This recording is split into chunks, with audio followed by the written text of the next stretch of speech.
SMS kwa simu na unalipa school fee kwa till, unaongea na yeye anakupea allowance ya kulipa school fee. Sasa hatakuwa na shida kidogo kwa hiyo shule. Shule ilikuwa mzuri sana na it's the best school now I've seen. Yes. Sasa nirudi kwa mwanafunzi. Mwanafunzi sasa tuseme kwamba umeingia katika shule ya upili, unatarajia yapi katika ukiingia katika shule ya upili? Naam, nikienda huko pia nitafanya bidii vile vile na niweze kupata alama nzuri. Kwa hivyo unataka ya kwamba ukiingia katika shule ya upili ujisolee tena alama mzuri ndio uingie katika university ama uingie katika kituo kikuu. Naam. Sasa aswa ukimaliza form 4 ama umemaliza shule unataka kuingia katika university, unataka kuwa nini? Kuna mtu anataka kuwa mwalimu, kuna mwenye anataka kuwa mwandishi wa habari kama mimi. Wewe unatarajia uwe nini? Natarajia kuwa architect. Kwa hivyo unasema kwamba unataka uwe architecture, yani mtu mchoraji anachora nyumba, yani plan ya nyumba ndio unatarajia kwamba nini haswa inakufuruta sana uwe architecture, mtu wa kuchora nyumba? Hiyo ni kufanya plan, usikue kitu kingine. Nini inakufutia sana haswa unasema kwamba nikimaliza shule nikiingia katika university nitafanya hili alafu niwe architecture? Naam, kilichonivutia ni kwamba kazi hiyo ina pesa na pia majumba pia zinaendelea kujengwa na Sasa mzazi hapo sasa na wewe nataka uingie ndani kidogo. Unajua kuna wazazi wengine haswa mtoto anasema kwamba anataka kuwa daktari, nataka kuwa hii na hii, lakini mzazi na yeye ako na ile fikra ya kwamba mtoto wangu nataka akue daktari, akue engineer. Wewe kama mzazi umesikia mtoto wako anataka kuwa architecture, wewe kama mzazi uko na hiyo mind ya kwamba mtoto wako akue architecture ama wewe unatarajia kwamba mtoto wako anastahili awe daktari ama vipi? Mimi nilikuwa natarajia angesema akue professor, akue lecturer. Sasa kwa muzi ya mtoto huwezi kataa kwa sababu yeye ndiye ameona pale iko ukosefu hapa nchini. Sasa ndio sababu mimi nilikuwa naonelea ya kwamba angekuwa lecturer wa university, akue lecturer sababu akili zake ni mingi sana. Nikimwona vile nimemwona kwa nyumba, akili zake iko sawa sana na lecturer. Hiyo ndio sababu nilionelea ya kwamba akue lecturer ya kufundisha watoto wa university. Lakini sasa siku ya leo amesema ya kwamba yeye anataka kuwa architect, mchoraji wa nyumba. Sasa wewe nani sasa kati yako na yeye nani atatoa mind ya mwingine aseme ya kwamba sasa mimi mwanafunzi amesema ya kwamba mimi nataka kuwa architect, na wewe unasema ya kwamba mwanafunzi wako anataka kuwa lecturer ama kuwa daktari. Sasa wewe utamsupport ili akuje kuwa architect? Masomo ya aishi. Unaweza soma lecturer, unaweza soma hiyo kuchoraji, hiyo vile amesema architecture. Sasa vile ameamua tutamsupport ndio afanye bidii, ndio asaidie wananchi inatakikana.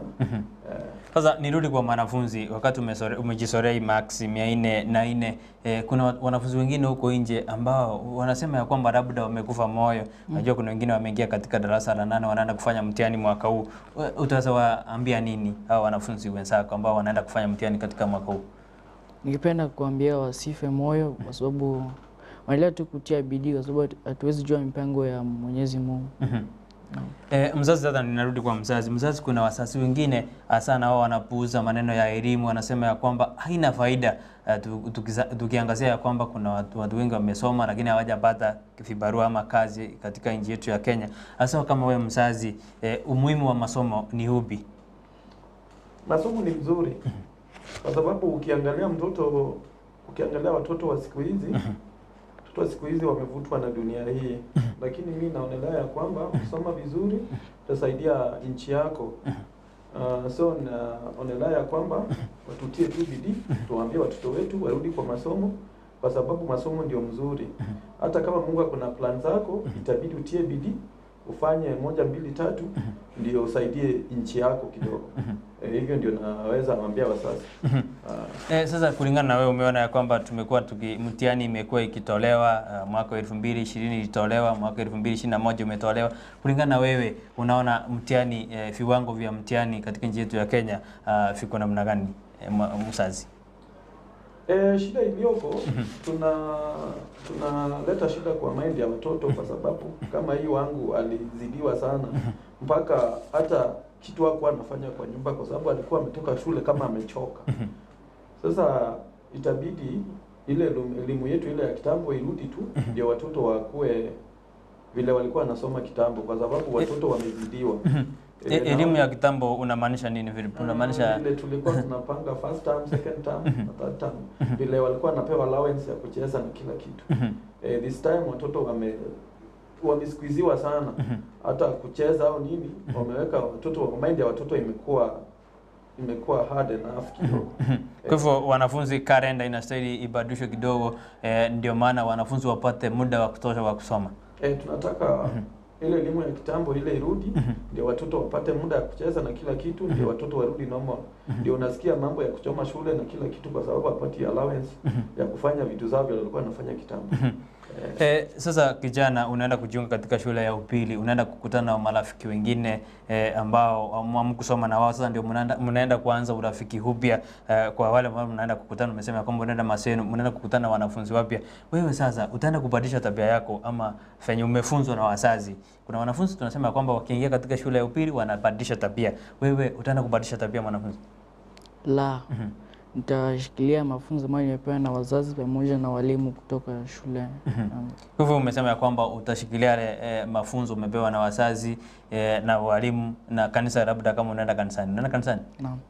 Sasa mzazi, nikirudi kwako, kuna wanafunzi kama huyu kijana yako akirudi katika shule ili akienda shule ya upili, utapata amebadilisha tabia. Nini aswa ujangia wanafunzi kama hawa kubadilisha tabia? Kwa sababu sasa muda mwingi atakuwa katika shule ya upili kulingana na saizi, wakati unamuona katika shule ya primary ulikuwa unamuona, lakini akienda Maseno itakuwa muda sana kufika huko kumuona. Nini aswa ujangia hawa kubadilisha tabia? Shida ni wazazi, sisi ndio tunaletea watoto shida. Kwa sababu unatakana mzazi kila saa unakuwa na mtoto, unamjifundisha vizuri, unafundisha hii mambo ya Mungu kabla hajalala, itabidi umtie aombe afanye nini, aingie kwa mambo ya Mungu kwanza. Shida ya pili, watoto wa siku hizi shida wako nayo ni kuadapt. Kuchangia, hiyo inachangia sana kwa secondary. Anaingia kwa ile group nyingine, it is not recommended, si mzuri. Sasa tunaombelea tu ya kwamba vile alianza hivi, tunaomba tu Mungu, kwa sababu watu wanachange, wanajibadilisha tabia. Unaweza ona yeye mzuri saa hii, siku 2-3 hivi akiingia huko unaitwa mtoto amechoma shule, ameingia kwa group nyingine. Hiyo si mzuri. Sasa tunaombelea tu ya kwamba Mungu atamsaidia.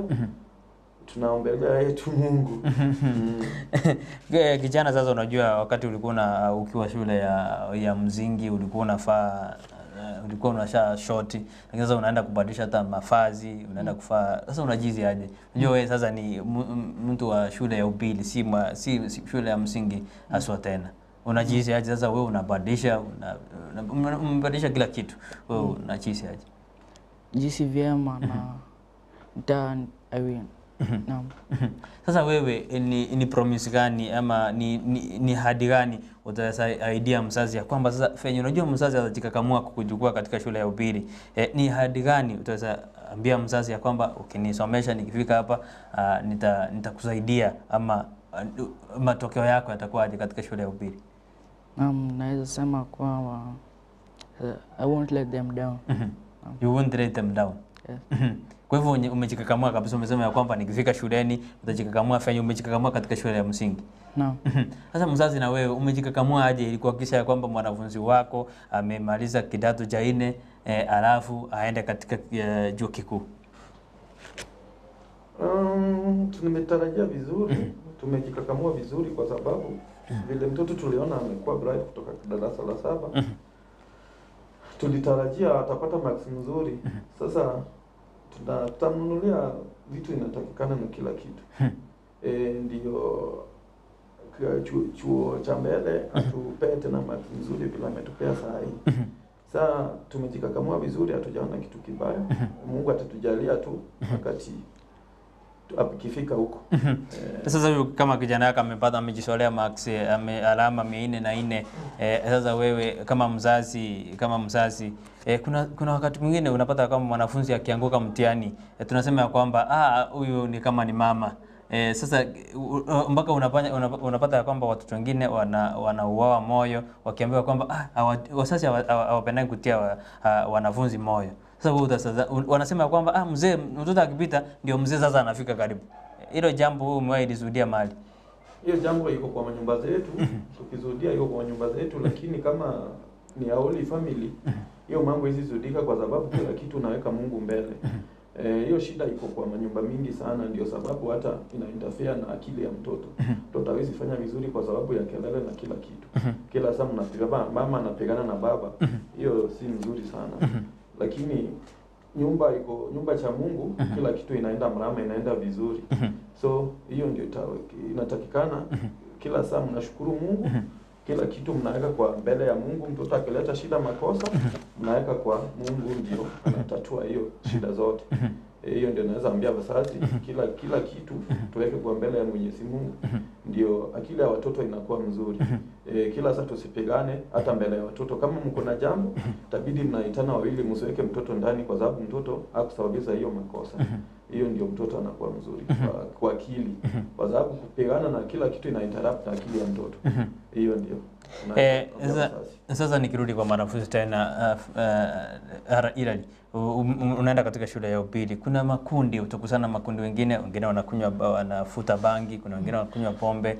Wewe utajiepusha na wao kama sasa utasema kwamba nimefika in a comfortable zone, sasa nimefika shule ya upili, hakuna mzazi. Unajua kuna wanafunzi wengine wakifika katika shule ya upili sasa, niseme ya kwamba wanadharau wazazi, wanasema ya kwamba nimeshafika sasa. Wewe unaona, wewe matumaini yako ni yapi, ama wewe utahakikisha mzazi aje kwamba ukifika shule ya upili au utabadilisha tabia? Na mtajaribu kuepukana na makundi hayo. Naam. Wewe ndio ulikuwa mwanafunzi wa kwanza kujisolea alama hizi katika shule yenu? Naam.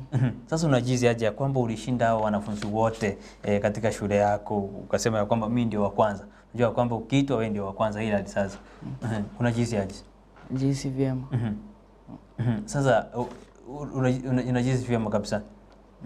Sasa mzazi, sasa advice ama ujumbe utapewa wazazi hasa wakisherehekea mtihani huu toka siku ya jana? Unajua mtu atasherehekea hata wiki mzima. Advice ama ujumbe utapewa wazazi ni upi?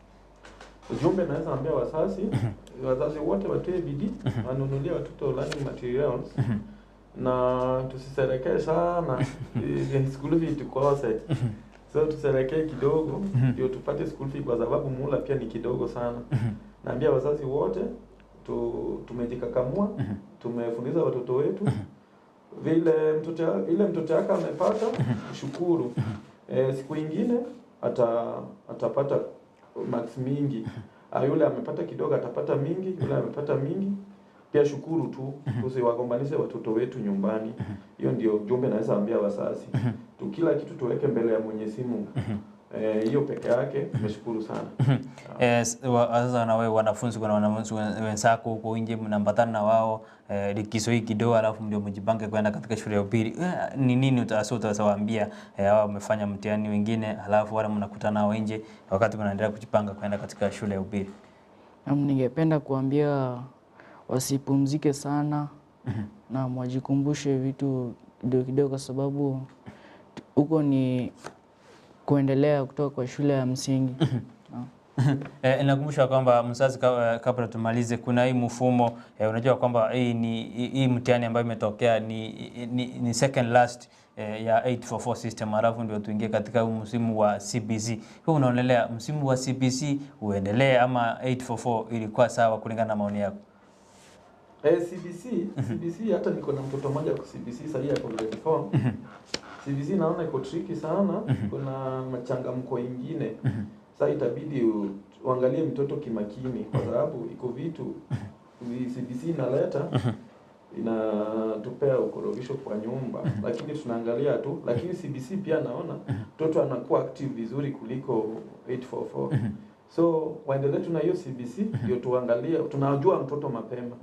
Hiyo ndio nimeonelea, kwa sababu hata mimi sasa niko na mtoto wako grade 4. nimeshuhudia juu ya CBC si mbaya sana. Sasa kwa sababu muda wetu umeyoyoma, nataka kwamba kama uko na jambo la mwisho uongee, ama mwanafunzi tangulia kuongea ndio msasi amalizie, kwa sababu muda wetu umeyoyoma sana. Ningependa kuambia wanafunzi ambao wanaelekea katika darasa la 8 waendelee kutia bidii na mweke Mungu kwanza. Asante sana. Unasikia kwamba Hilary amesema ya kwamba wanafunzi wale mmeingia katika darasa la 8 mtie bidii na mtangulize Mungu kwa yale ambayo mtakuwa mnayafanya. Mzazi, kwa sekunde chache utazambia nini watazamaji wetu? Nimeshukuru sana Ufanisi TV, nimeshukuru sana kwa kuoji mtoto. Naambia wazazi tukubaliane na kila kitu mtoto amepata. Tuombe tu Mungu. Wale wamepata kidogo, wale wamepata juu, shukuru Mungu. Tuweke Mungu mbele, Mungu atatusaidia. Sina mingi la kusema, nimeshukuru sana. Asante sana mpenzi mtazamaji kwa muda wako ambao tumezungumzia mambo ya mtihani ambao ulitokea. Tulikuwa na Hilary Bruno ambaye alijisolea alama 404 kutoka shule ya Comenius Learning Center, ambao tulikuwa na mzazi wake Philip ambaye ametuelezea aswa amepea changamoto wazazi wengine aswa jinsi tunastahili kulinda wanafunzi ama watoto wetu ili waweze kunawili katika mambo ya akademia. Mwanju murigeria nara itu abwate asiri tukurare karotwa kwani gotwa murikire igoro ya matemo agendete gucengera umuno yasogate ritukure igoro nyerubuna aborokiwa nigo bakoreta matemu milioni ya mone chinu mutaibere asense ya ito ya Kenya abagendete gucengera amatemu abo asense ya ito ya Kenya aba karoto mangana amayeni gatete na abamura around yeni go bakorete buya mono kubwa abana banyaruka iroroje na Hilary no mwana mumura nigakorete buya sana korengana na abana banyaruka anne konyore amatuka maiga umwana mumura ujakire kwebura kine kumachikoreka buna umwana mumura around ujakire kwimukerera igoro nande tugwakiranya sambe mono ekero umwana mumura ndete kwimukunyore buna umwana mutangani niganyoreta Maxi Chiminye 25 oyuro kurukuna Magata Cruz Mackenzie oyo kabere akanyora Maxi Chiminye 25 oyo kurukuna Ashley Kerubo oyonyorete mumanyi oyonyoreta Maxi ayo igo abantu mbanete gucengera ase chingongo usensi ito ya Kenya kera matemo ya sogete buya na tonyora ne chinga kinde gatujitwa murekera mangana bunaya twaro buriri buya engineering ngase studio ritariane Brighton Makoli oyo nenge maega ye camera oyo rana chibije jawe kere asenjera ya bene John Kibati bakubotana no musae chaimo twaro buriri buya.